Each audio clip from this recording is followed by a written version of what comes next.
I don't know if you've noticed it. I have 2 hearing aids. I'm very deaf. I'm not understanding. Everybody's yelling. I'm doing the best I can.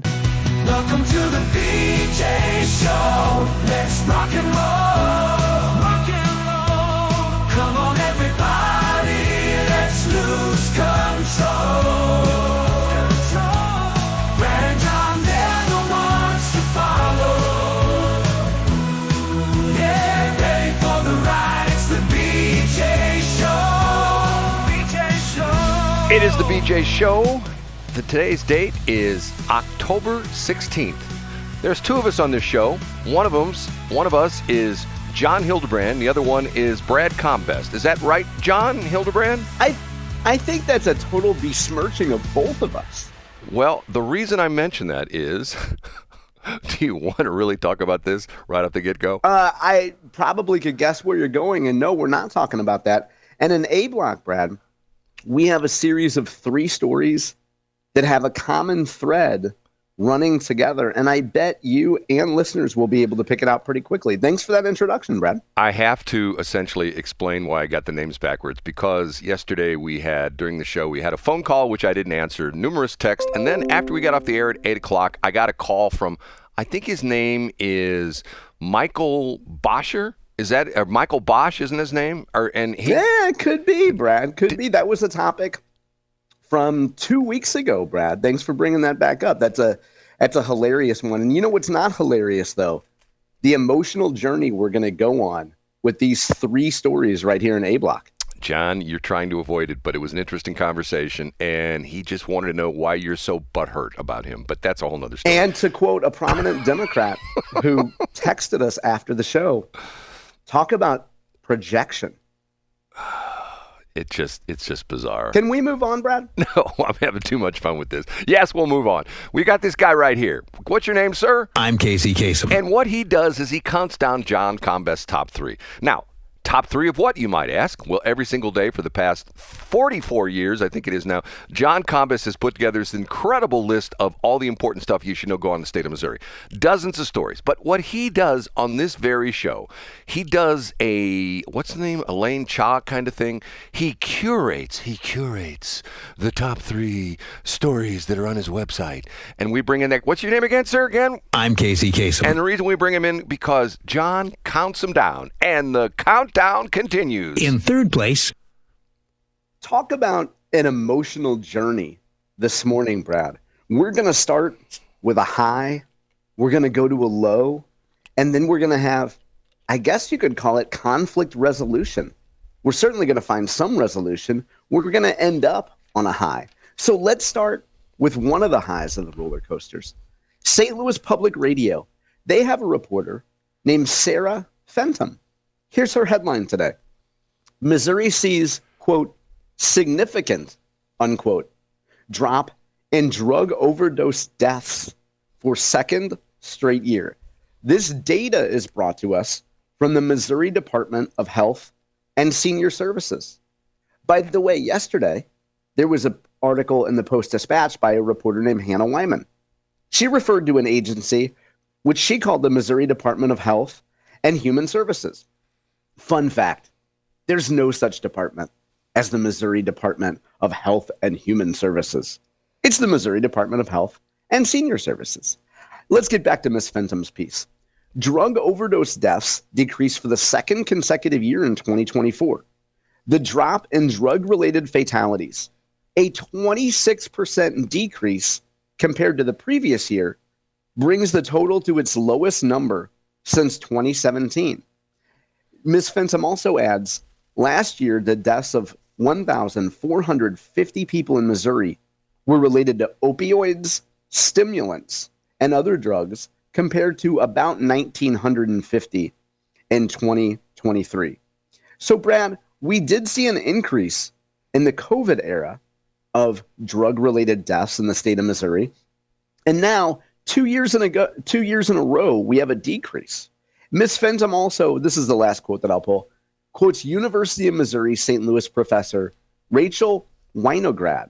She says the drop is, quote, absolutely the most significant decline that we've seen since we've been gathering and reporting data.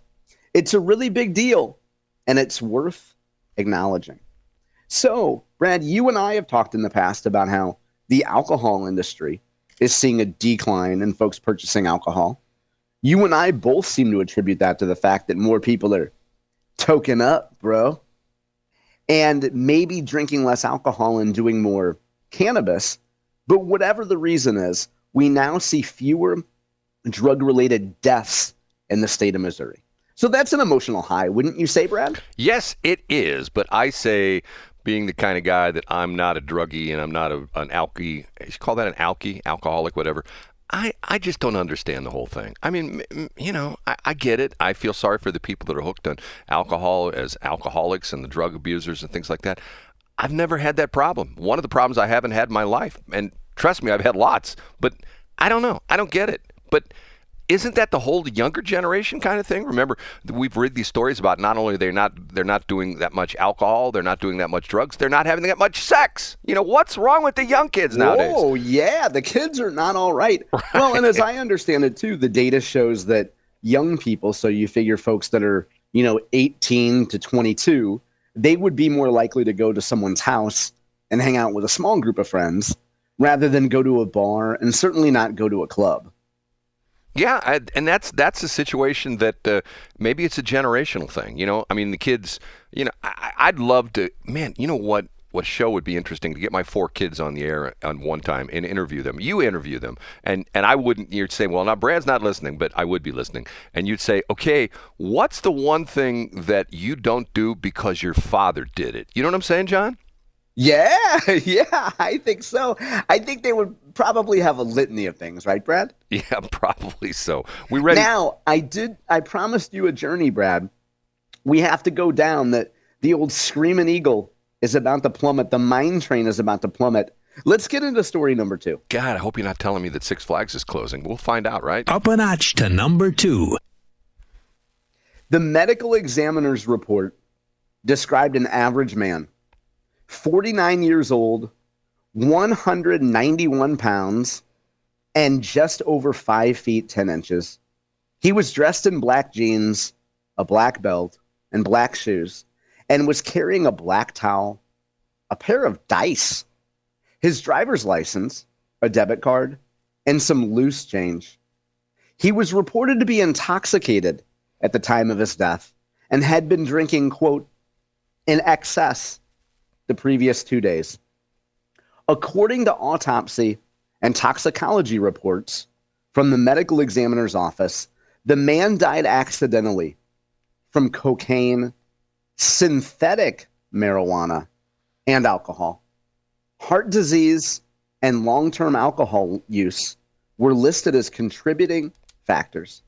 Brad, this would be another sad entry into the life of a man who lost his willpower, who lost his life to drugs.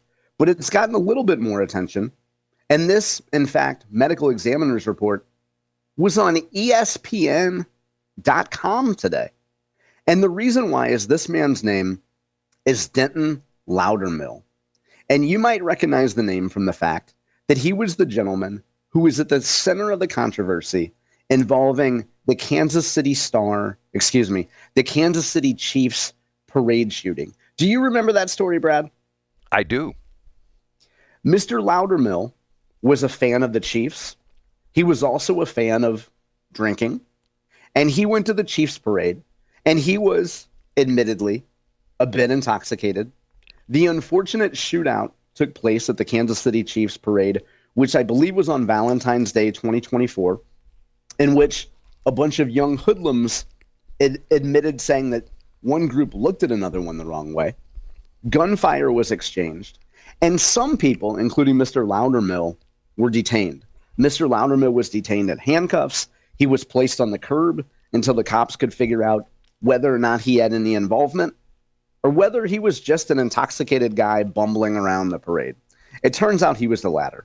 He was thrust into national and maybe global attention because some anonymous Twitter accounts took that picture and said he was an illegal immigrant that was suspected of shooting. And it became Missouri political news because 3 Republican state senators ended up retweeting that image. Some of them added comments to it. Some of them just retweeted it. And those gentlemen, those 3 state senators were the target of lawsuits from Mr. Loudermill.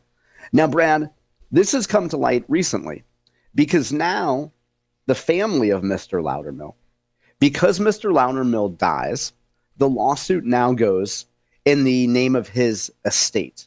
And his estate is seeking at least $75,000 in damages. They cite, quote, false light, invasion of privacy, and libel. They claim that the posts from the state senators were knowingly false, widely shared, and unrelated to public concern. We should also note that the lawsuit against Nick Schroer, who was one of the 3 state senators, was dismissed, and it wasn't refiled in Missouri. So, Brad, we have now national attention on this story. People that go to the Missouri Independent will see an op-ed that came from some guy in Kansas. It was originally posted in the progressive outlet called the Kansas Reflector. It's some black guy who ran some black outfit in Kansas City, in Kansas, wrote this piece in the Kansas Reflector, and now it's in the Missouri Independent. And Brad, with all due respect, people like you will see it in the Missouri Independent and think it's a Missouri story because you don't read the bylines of stuff. So we have a sad case, Brad, of a man who clearly had a drug problem, who passed away, and now his family, maybe justified, maybe not, wants to get a scalp or a couple scalps, and they will continue on with their lawsuits. Sort of reminiscent of the guy who was originally arrested in the Atlanta Olympic bombings. Remember that, John? William Jewell in 1996. You're right, Brad. Exactly. And what's interesting, I don't know if you know the backstory of this, that at the time, Sean Hannity was still on WSB before he went to Fox and did his national TV and talk shows on the radio, but he was still in Atlanta and got to know him very well and championed his cause. And he died at a very young age. He died like a year or so afterwards. And I think sort of a similar situation where he got very depressed, even though he was cleared. And I think he made a little money off it. I think it's sort of like the deal with the young kid. Remember, it was at the Washington Monument that CNN said was accosting the Indian dude. Remember that whole crazy story? Was that Nick Offerman? I think his name was something like that. Yes, and it turned out that they had it totally wrong, that the kid was doing nothing wrong at all, that they were trying to find their tour bus to go back home. They were from some Catholic school, I believe. Wasn't it Ohio or something like that? And they had a field trip. Yeah, and very wrongly maligned. Right. That entire story, of course, was told as if here you have an arrogant young white man and a sweet poor Indian. Yes. When the reality was nothing like that. Well, it was the other one. The guy was a professional protester, and that's all he did, would just go around and protest and stuff like that. And you know what, John? You know what I think he was? What do you think he was? I think he was a two-spirit. Ooh, he might have had 2 spirits. Hey, I'm going to help you get 2 spirits. We're going to bring you right back up in story number 1, Brad. Okay. The number 1. Yes, an uplifting story. Rebecca Rivas from the Missouri Independent. She brings us back up with exactly what we need. Missouri cannabis regulators propose to allow curbside pickup at dispensaries. Yes, you can already get cannabis delivered to you today, according to state law. You can already get your cannabis in a drive-thru. But strangely, you can't do curbside pickup of your ganja. Well, that might change. The Missouri Division of Cannabis Regulation published a draft of a proposed amendment to allow curbside pickup at dispensaries on Tuesday and is asking for feedback until October 28th. So you have a little bit more than a week to get this done, Brad, if you want to put your 2 cents in for pickup. A gentleman named Mark Hendren, he's president of Flora Farms Cannabis Company. He says the change would help his 3 dispensary locations that don't even have drive-through services yet. Now, 5 of his other locations, they already have drive-throughs. Mr. Hendren explains the hardship. Quote, When a customer comes in, they have to physically get out and come into the facility and go through the normal check-in process. And for some of our customers that are disabled, that's a burden. End of quote. Ms. Rivas continues, according to the draft rule, customers could pay for the products online, so no cash is exchanged outside the facility in the pickup location. The pickup site would need the same video camera monitoring and recording the drive-through lanes currently have. The dispensaries would need to post a sign saying, it is against the law to operate a dangerous device, motor vehicle, aircraft, or motorboat, motorboat, while under the influence of marijuana. And the draft that's released on Tuesday is not part of a formal rulemaking process, but it is part of DHHS's, quote, ongoing efforts to gather all relevant input before formally filing proposed rules and proposed changes to rules. So, Brad, we've gone on a journey this morning. We see that drug fatalities are down. That's good news. We hear about Mr. Loudermill, who apparently, according to, testimony from his family, may or may not have been a significant and severe alcoholic who likes synthetic marijuana and cocaine. So that's a low point. But we come back up because now we may be able to soon do curbside pickup of cannabis. Brad, for everybody listening that's going through a hard time, drugs are always the answer, aren't they? Like, you don't want to have your boss at work as a real jerk. You don't need to confront him directly. Just go through the drive-thru and pick up some cannabis, bruh. Your mom's stressing you out. She's an old postmenopausal broad who's always on your case, and you're a boss girl, suburban woman. Take your mom to the dispensary. She just needs some gummies to mellow out. Brad, you're welcome for this resolution, and I hope that in a matter of months, you can get your cannabis curbside. You're going to have to get your steps elsewhere. You're not going to get them at the dispensary.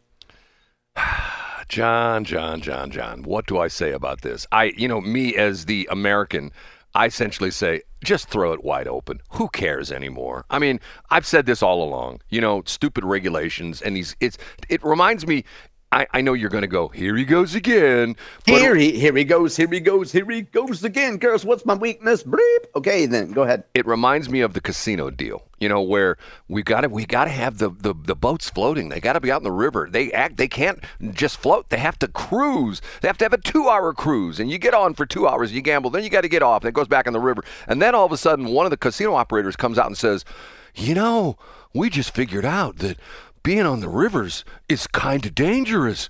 We could hit a rock, or the boat could spring a leak, and we might have 1,000 people on board, and they might be dumped into the water.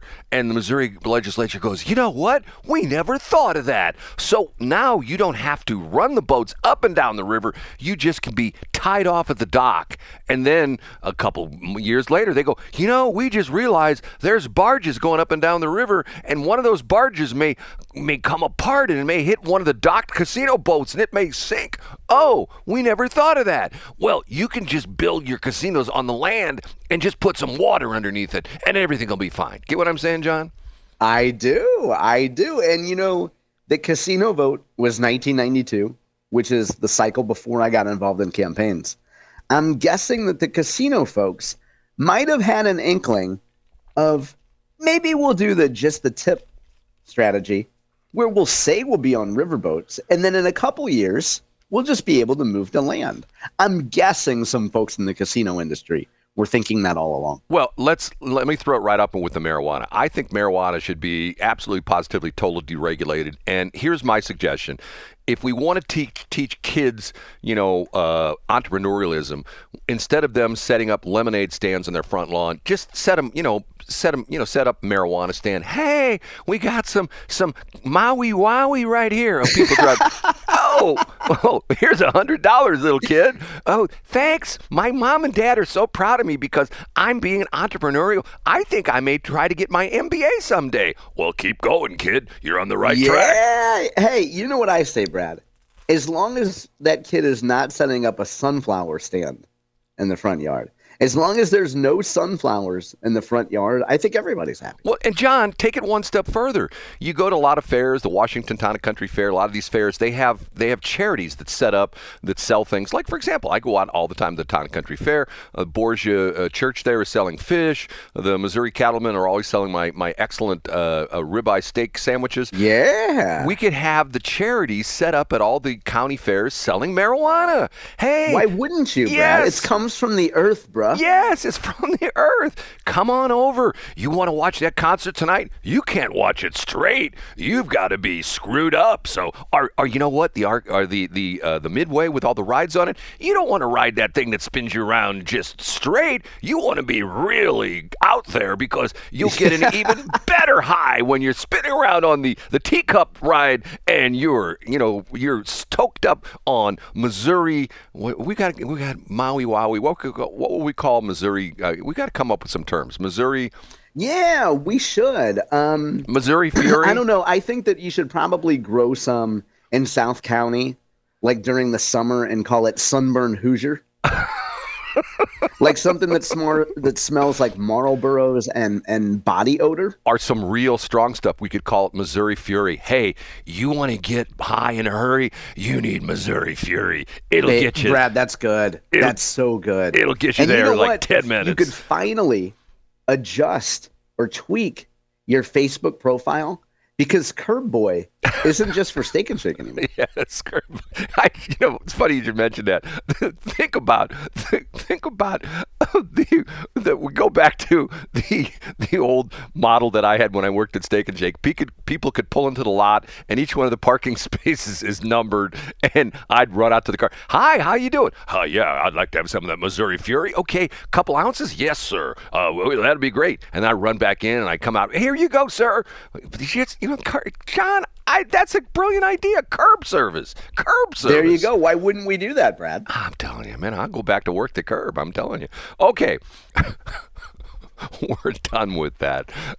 You don't want to talk about the phone call I got? We're not talking about that topic. We're off that, Brad. You and I can talk about it off the air. We're done with that topic.